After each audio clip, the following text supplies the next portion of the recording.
Every business should focus on the client experience. But what is the client experience? What's the goal? Is to create moments of delight. And today's guest, Nat Korol, is going to tell us how to do that. Hi, I'm Chris Reynolds, and I'm on a mission to help independent financial advisors build a better business through a remarkable client experience. In this podcast, you're going to learn how to do that from my conversations with the visionaries, the leaders, the independent advisors who are reshaping the future of the financial advice industry. At the end of each episode, you're going to walk away with an actionable idea that you can take and use right now, and it will help you to build a better business today. This is Turning the Page. The great Warren Buffett once said, any business with delighted customers has a sales force they don't have to pay for. You don't see them, but they're talking to people all the time. And we all want that. We want delighted customers who are our sales force, who are promoting us all the time. And there's countless tools that are available to help entrepreneurs with their services, to current, to potential clients. You can go on Google and you can find plenty of turnkey type package solutions. But what really makes you stand out? What makes your business stand out? And I often talk about, if you've heard the show, great client experiences. What great client experiences do is they get your clients talking to others. In fact, you've heard me talk about the remarkable experience. A remarkable experience is one that people will remark on to their friends, their family, their associates. And this is what makes a great business. And so I thought today we have a great guest. She's here to talk about how do you create those moments of delight with customers? How do you do that so that it ultimately leads to growing your business through not only increased client retention, but also referrals? Nat Korol has 15 years of marketing experience from working in finance, investors relations, media distribution, and now brand marketing. And it helps organizations to identify, the marketing niches and translate them into tangible business outcomes. She's the co-founder of Toronto-based B2B creative marketing firm Hyphen. Nat's focused on building a responsible culture and a sustainable business that leads to change on how other agencies operate. She's partnered with over 50 organizations to deliver impactful digital marketing strategies and design, all the while donating 1% of the revenue, not profits, to the Environmental Defense Canada. Her passion for learning and sharing her knowledge has led her to lecturing on content marketing strategy to postgraduate students at Humber College and on professional media sales to fourth-year undergrads at the University of Guelph Humber. She was nominated for Canada's Top 40 Under 40, which is very impressive, and was named Top B2B Marketing Strategist of the Year for 2023 by the International Association of Top Professionals. In other words, Nat knows what she's talking about in this particular space. So Nat, welcome to our show. So excited to be here, Chris. So you have quite a story, and a really impressive story, as we can see from all of this. So why don't you, in your words, tell our audience your story? How did you actually get here? I feel like my story is still continuing. I only started with my business partner, Hyphen, about 8 years ago. We're actually celebrating our 8th birthday upcoming in May. So we're super excited about that. But overall, if I had to summarize the most important moments of my life, I would have to say that and organize them in really 3 buckets. One, and I'm sure this is the case for you as well, is having really great support and very important support system and inspirational support system as well. My parents moved to Canada in 2000 from Kyiv, Ukraine with 2 daughters. And my dad thought that, Canada is the land of opportunity for women and a lot more than in Eastern Europe. So he kind of decided, I'm going to put pretty much my career on hold and make sure that my daughters have a better livelihood. So that's awesome. Right? It's thanks to my dad and my mom that I'm truly here. And I, how certain things happen in your life and you're like, you don't recognize the impact that it has on you. But my dad also had a business at a certain point in his life when I was very little. And that stuck with me. And I always look at that and thinking, hey, maybe my dad influenced me to start my own business as well. Great. In some way, shape, or form. So definitely a really great support system is incredibly important. I also feel that to start a business, ignorance is bliss. Yes, it is. I would say that all the time when I started a business. It's luckily if I didn't know then what I know now. Exactly. So for me, it's very much the same. If I knew 8 years ago what I know today, would I start a business? Chances are no. I'll stick around in, a good, responsible environment, a good job. But running a business it's a lot. A lot keeps you up at night. But at the same time, I wouldn't change it for the world. And I'm very grateful for that moment of ignorance. That said, you should partner with this great human being, my business partner, Richard, and you should go for it. So that was definitely, an incredible, important moment in my life. And I'd say that the third component of how I got to where I am today have been really incredible relationships, meaningful relationships Right. that, and I think this is the case for everybody. If you say you did it on your own, I'm incredibly skeptical and I'm going to say, you didn't. Probably not. Yeah, probably not. Right. Or people talk about luck and things like that. And I'm a firm believer of luck, but luck is also a combination of a bunch of things, you doing stuff and people doing stuff for you as well. But I have found that people who are happy in their day-to-day are the folks who have good relationships, meaningful relationships. And I know I wouldn't be here. We wouldn't have gotten the clients that we have today if we didn't have or didn't make the relationships that we did, including our relationship with IPC. Right? We were a referral through somebody else. And, it just, things got rolling. And really, it came down to that one conversation. And you kind of say, you know what, I like you. I'm going to do something for you. And then things kind of, roll from that point.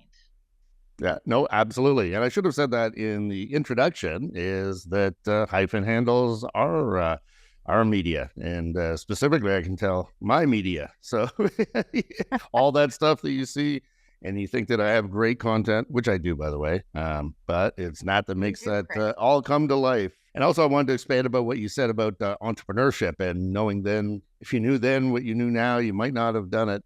I remember when I told my my dad that I was going to get into business for myself. He's like, great.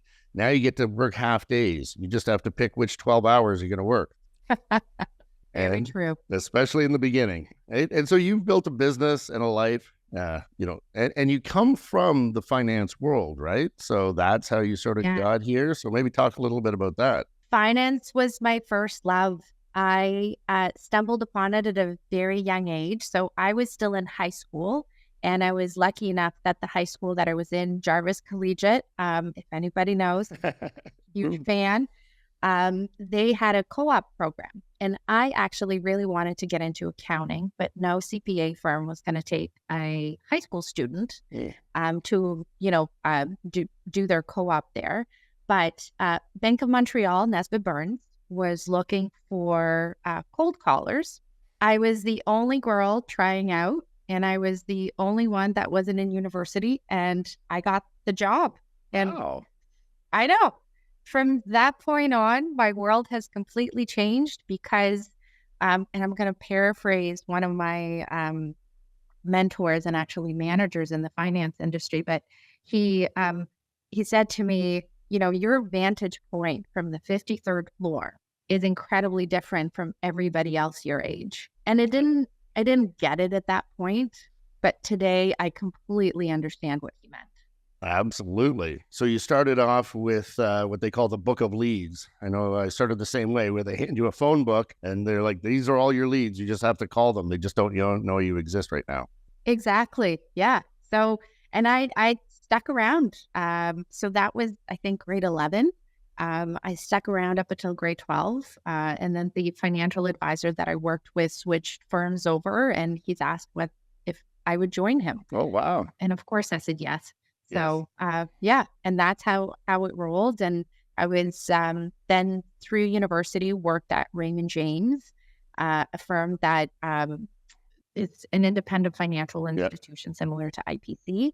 And I've got my exams under my belt and that sort of stuff. And when the market crashed, back in '08 is when I graduated and from economics, and I was one of the only students who actually had a job lined up. So I felt incredibly lucky, and I owe a lot to the financial industry, not only from the relationships and connections, but also just, I think it's such an impactful industry to understand how the world works. It's very true. It's people, Right. it's connections, it's finance, it's economics, it's so many different things. It's relationships. And everything ties into it, right? Like I never would have had the exposure into the legal world that I did. And that's so important when you're starting a business. You need to have those friends to be like, how do I put an agreement together? Yep. Yeah, it was some of the basics, but yeah, absolutely, you need those connections.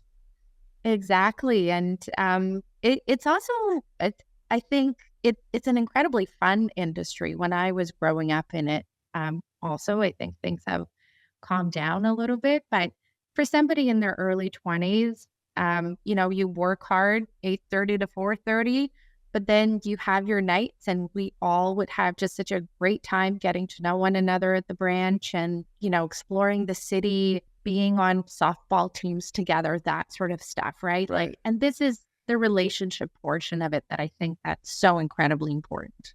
Absolutely. And that is what everyone loves about the finance business is it's work hard, but as they say, work hard, play hard. You said softball, we were at bars and stuff, but so That plenty of that happened as well. and some of that, I suppose. Now, you've seen a big evolution, especially in marketing. You've seen how, certainly on the finance side, how advisors market, but just business in general, and so much has changed. Certainly in the late 8 years that you guys have been around, but since you started marketing from calling people on the phone to what we do now. So maybe describe some of that and what evolution you have seen and how different it is today. I mean, the big reason why I love marketing is it's constantly evolving and constantly changing. And the rate of change that has happened in the last 15 years has been exceptionally huge. Right. The challenge that I feel, not just advisors and financial industries facing, but all industries is, what do we do? Like, there's just too much. And everybody says is the greatest thing ever, right? Which tactic should we choose? And having those options is incredibly challenging.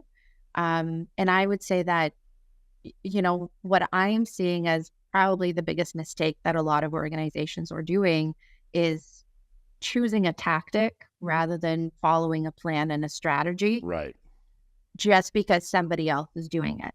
Now, it may be the right tactic for them and it may work out, but that is not the way for you to consistently grow and make an impact on your business. Right. I would say that the biggest change in marketing, and overall and within the industry, all industries, that has happened is the shift from really segmenting sales, marketing, and service to making them all work together. That trio has incredible power when they work together and truly work together, and also work together towards a common goal. Sales has a goal, marketing has to have that same goal, client retention and service has to have the same goal, right? And those three also have to feed into the overall organizational vision, mission, strategy as well. Right. And wouldn't you say that all creates brand? I've heard many times, I may have heard of Ted Matthews, but he wrote a book called Brand, It Ain't the Logo. And brand is actually how he describes it is how you just described it, which is everybody is, sailing north. Everybody, whether it's marketing, whether it's sales, whether it's client service, it's what people think of you when you're not in the room. So all of those things have to have the same sort of common denominator, common, to your point, mission, common, even from how they respond, how the colors are, everything. So I think you're seeing the revolution and evolution there in marketing, I would say. For sure. And yet I'm still incredibly surprised that a lot of organizations, whether it's B2B or B2C, still choose to segment those departments. Right. And they still work in silos, which is incredibly unfortunate. I also think, specifically from the strategic kind of methodology and approach, that has shifted and changed significantly. I'm sure everybody has heard of the 4 Ps of marketing, Right. which is product, price, place, and promotion. It's still relevant, I would say, in the B2C space, so business to consumer space, where marketing is almost the same thing as sales, right? You see an ad 7 times, you're like, oh, I should go buy it. I should go get that thing, whatever that thing is. Yeah. That doesn't work in the service industry and in the B2B industry, especially. And clients, consumer, or your customers, your clients, whatever you choose to call them, have access to information that they've never had before. Right. And the way people choose a service has shifted significantly than previously, because they have access to information, because they can find somebody they know who has Right. worked with someone, and they get that feedback. So what we kind of recommend when it comes to strategic thinking and changing that mentality from 4 Ps to a methodology that we call BASE, Base. for your base marketing, BASE, which stands for benefit, access, solution, and education. I like it. And what you're doing there is, like, from a benefit perspective, you're really articulating the benefit to your clients relative to the price that they pay, rather than stressing how price relates to your production cost, profit margin, and that Right. sort of stuff. Yeah. Well, that Right? makes a lot of sense. Yeah. It makes a ton of sense. And yet you come in and that's, people don't describe themselves as that. They don't talk about their service as, here's the benefit that we bring to you. Right. And it doesn't take that much time for you to figure it out if you've been running a business for, even a year or 2 years and you have some clients, right? Right. Absolutely. Like you get paid, as another saying is, you get paid in exactly the ratio of the value that you create for your customer. So if you're creating value all the time, you're going to get paid for it. If you're not creating value, it doesn't matter, what it is, you're probably not going to get paid for it. Exactly. So that's very important. Access is really from the perspective of developing an integrated presence that considers your client's entire purchasing journey. And that's incredibly important, because figuring out the type of steps that you want to take your clients through is very different from how your clients want to go through the buying decision. That's actually something to think about, isn't it? Right? Is people don't think about that, as it from their point of view. Is it easy? Is it easy to do business with? Yeah. Or, at which point do I want to actually speak to you? Right. And at which point do I want to do my research? And if I do my research, how do I want to do my research? Right. And do you give me enough information of your existing clients that I trust, that I could speak to do my own due diligence? Right. So really figuring out, and it's not difficult to do, to be honest, like figuring out how your clients want to make a decision. It's just having multiple conversations with different clients to say, if you were to work with somebody like me, and it doesn't have to be me, how would you go about that? Right. Yeah. It's very straightforward.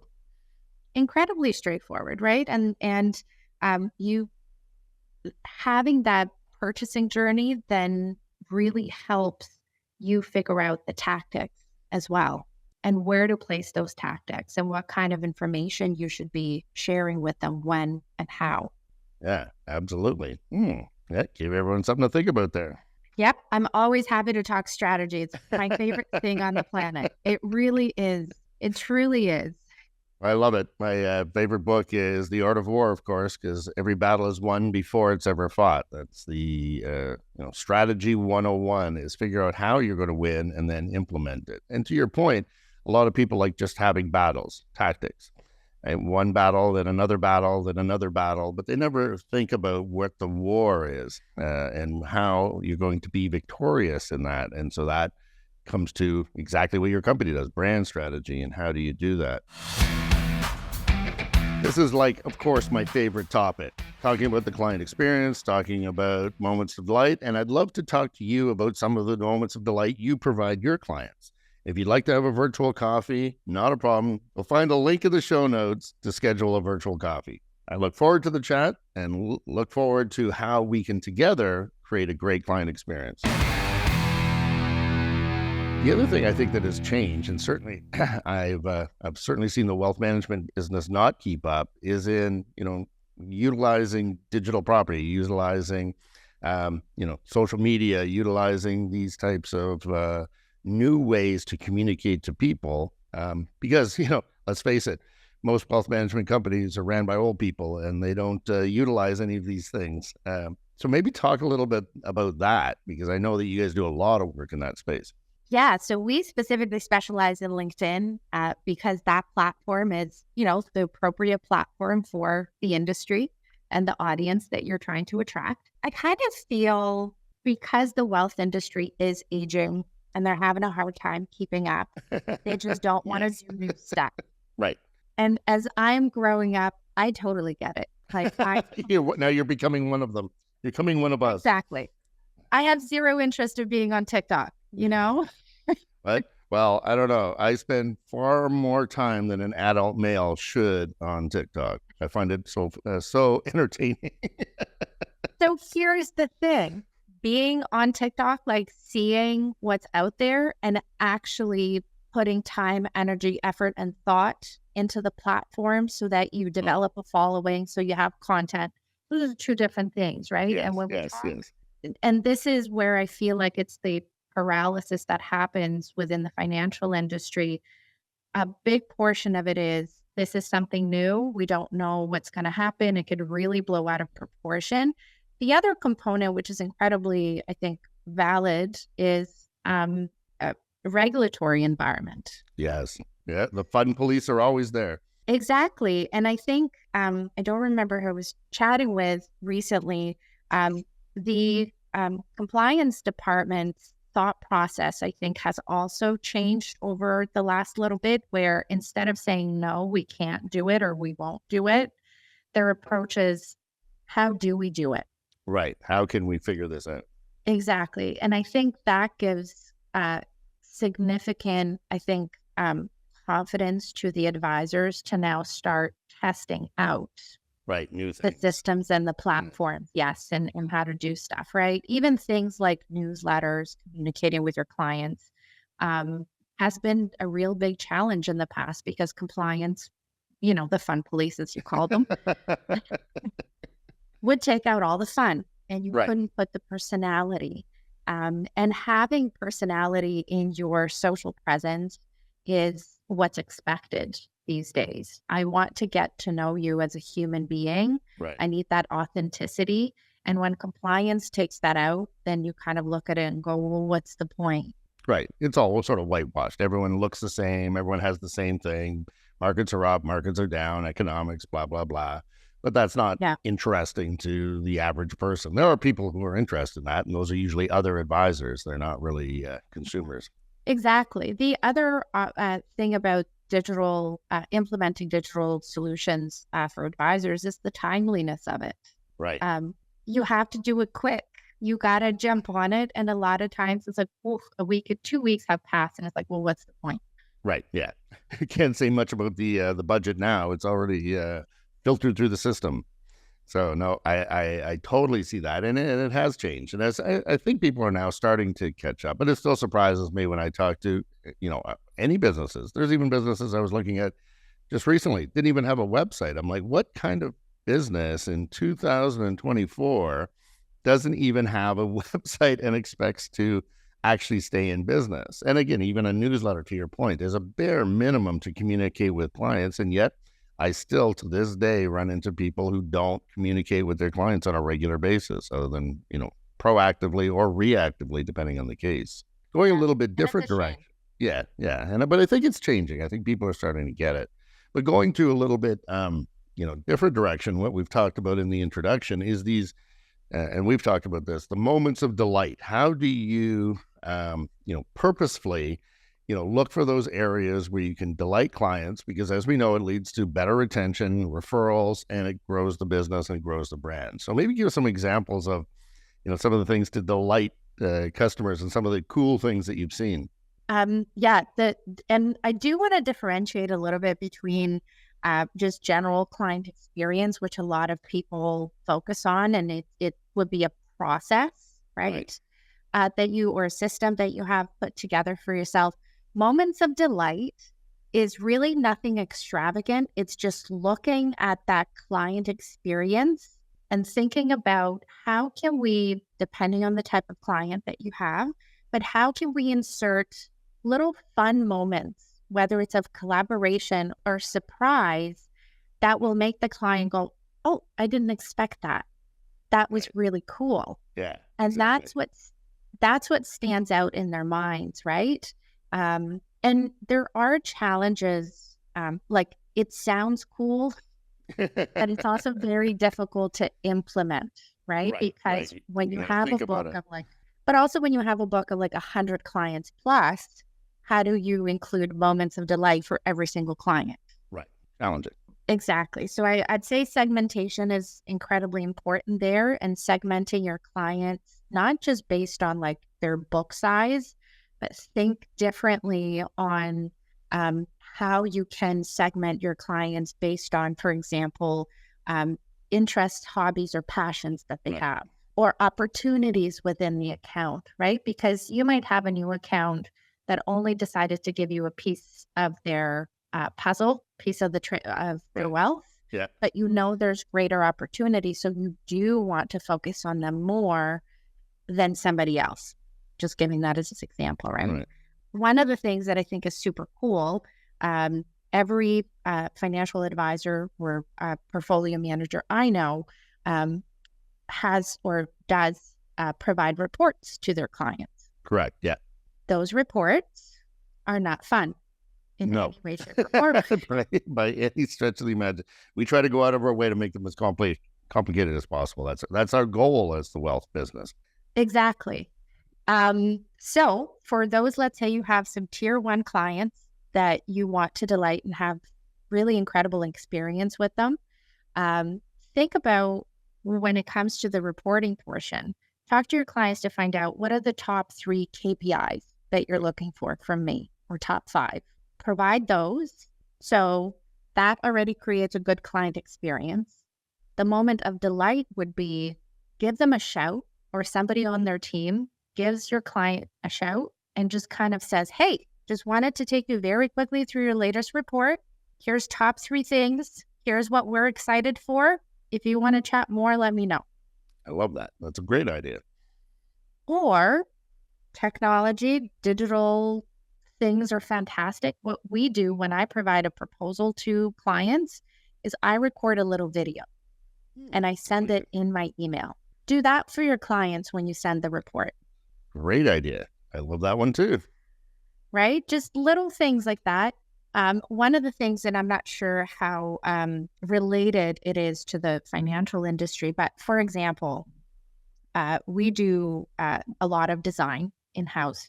Design is one of those things that's so incredibly important for clients, but they never see the behind the scenes. They typically see, the 3 options, choose one, mix them, here's your other 5.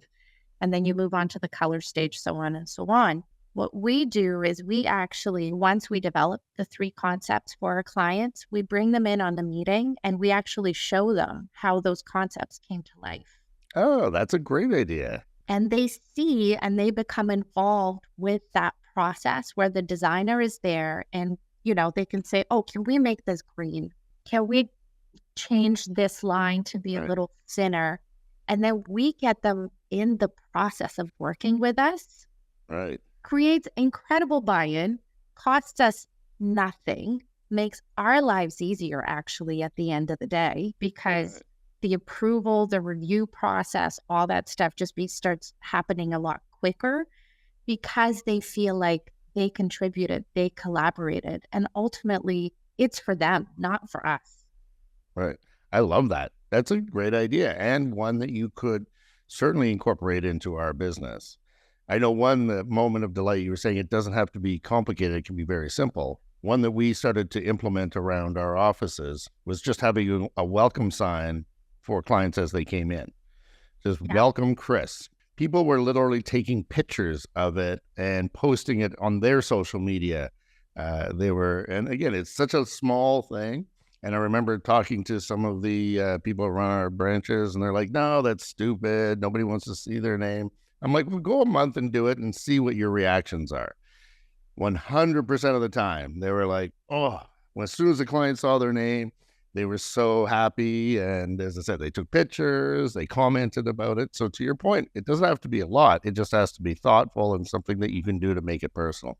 Exactly. I love that IPC does that. I've experienced that myself. It's very, very special. And Chris, on one of your other episodes where you talked about the experiences that you've had at some really great hotels. Yes. And one hotel knew your name.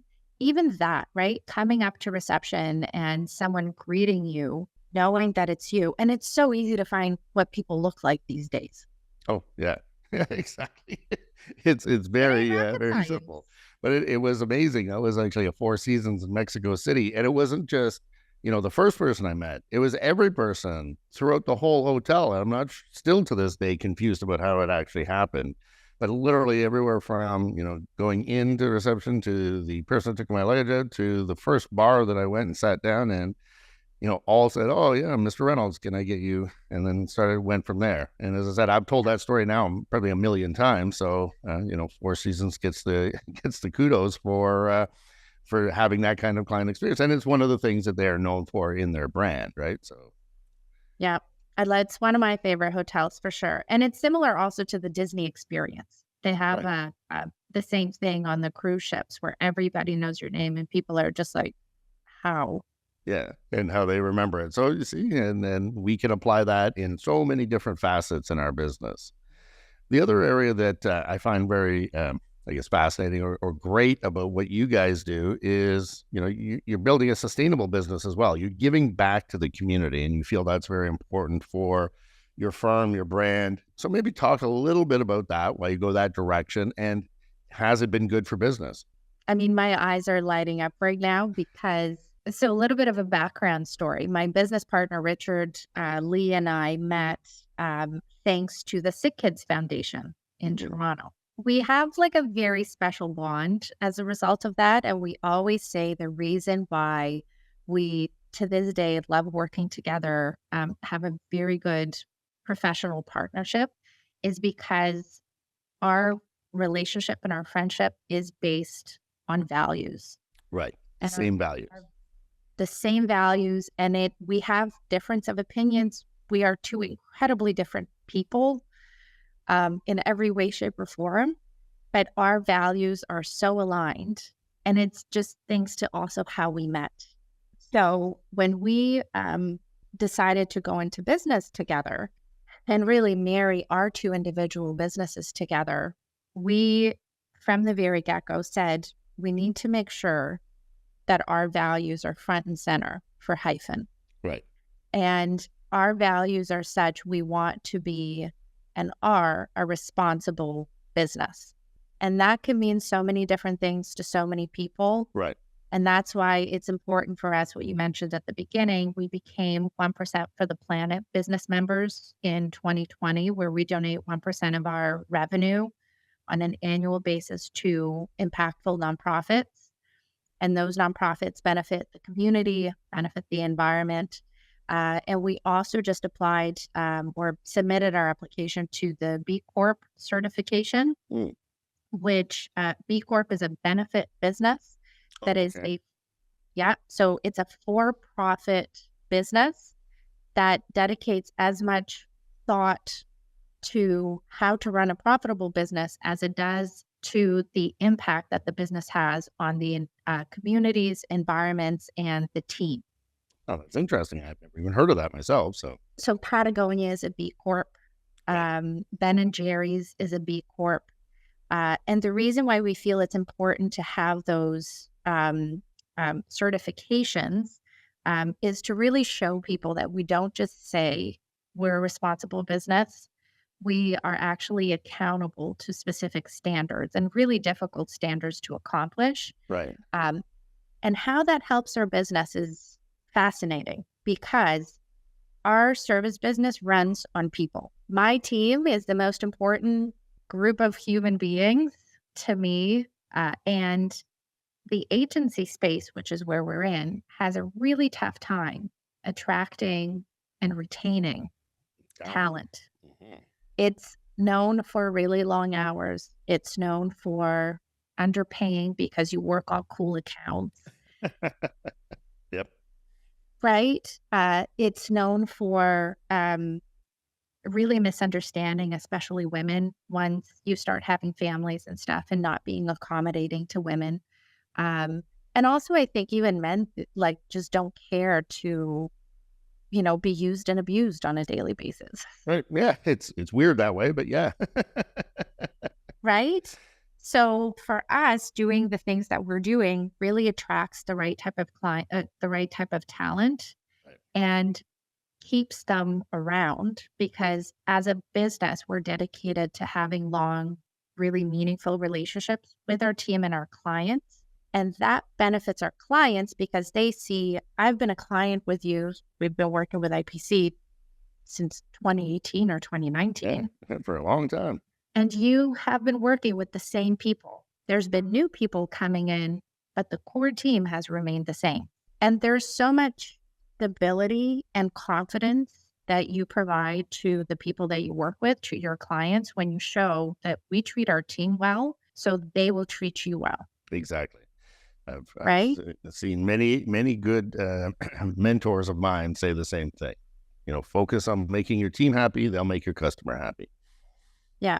So, and we do things like the reason why kind of being a responsible business is important here is in addition to paying a living wage, in addition to making sure that everybody has the right holidays and vacations and those sorts of things, we also give everybody 2 or 3 days a year where they go and volunteer.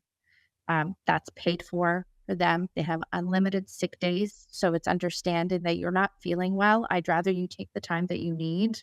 Right. And force you back in and give us all. Exactly. And it also infect everybody in the office. That's another positive point. Yeah. So that's really important. And I think from a client perspective, it's a very interesting dynamic that we have found. The clients can tell very quickly whether they want to work with us or not because of our values. And the biggest compliment I received was actually this year or last year.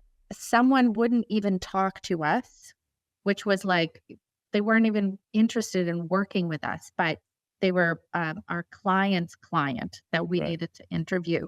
And they said, oh no, we don't want to talk to them. And we were very puzzled as to why. Yeah. They were in an industry that is very different from the type of industries that we attract and we want to work with. They went on our website and they saw who and how we support the environmental communities and side of things. And they said, no, we're not going to talk to you. And so it was opposite to their particular values is, I guess what you're saying. Or the lack thereof. Oh, exactly. I love it. But it becomes part of your, as we started this conversation, that core principle, it becomes part of your brand. It becomes part of your DNA. It's how you're recognized in the marketplace. And people will be attracted to it, but some people will not be attracted to it. And, the other thing I've learned over my years is you're not trying to impress everybody. You're not trying to be everything to everybody. And outliers are what kills your business. So, stick to your core, never vary from your core, stick with your principles, and that's what causes success. Oh, this has been great. So now you know the show. There's the rapid fire. So I have 3 questions, and it's the first thing that pops into your mind. The first question is, what are you passionate about? I'm really passionate about being a kind human being, whatever that means. Well, I think everyone can come to a pretty good conclusion because we need more kind human beings in the world. I wish everyone had that passion. What is your most meaningful or the interaction that you remember the most with a client? What is that one thing that sort of stands out for you, that one interaction where it's sort of the aha moment? It's very easy. It was actually with the IPC team member, Evelyn. where she said, I absolutely love that you guys practice what you preach. I love it. And who doesn't love E? And what is the best piece of advice you have ever been given? That if you don't get your work done between the hours that you're assigned, then you're doing something wrong.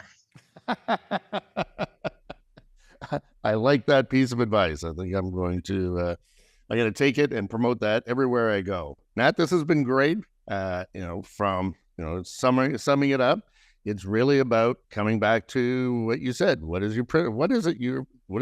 What do you stand for in the marketplace? And marketing isn't one thing. Marketing is a whole bunch of things that all lead in the same paths, lead to the same thing. So to your point, whether it's sales, whether it's marketing, whether it's client service, all of those areas should be looking for those moments of delight, those times that you can differentiate yourself in the eyes of the consumer or your targeted consumer.